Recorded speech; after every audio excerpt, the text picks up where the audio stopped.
রুদ্রশীল। তিন নাম্বার ডাক্তারি আমরা খুব ভালোবাসি। হ্যাঁ ম্যাডাম সবসময় বলি থাকবেন, ফুল হবে না, একেবারে প্রস্ফুটিত হওয়ার জন্য সবসময় থাকবেন। উনাকে খাবার খাওয়ানো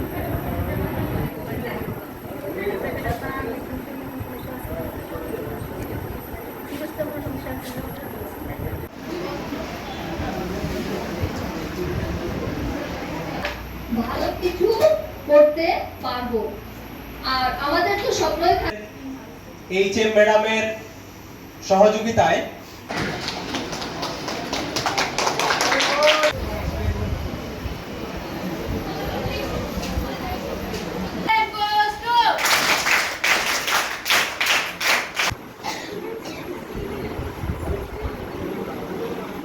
এটা হচ্ছে বাচ্চারা যারা এই বছর মাধ্যমিক এবং এইচএস পরীক্ষা হচ্ছে তারা নিশ্চয়ই পরিশ্রম করেছে এবং পরিশ্রমের ফল তোমরাও ভালো রেজাল্ট করো এবং পরীক্ষায় ভালো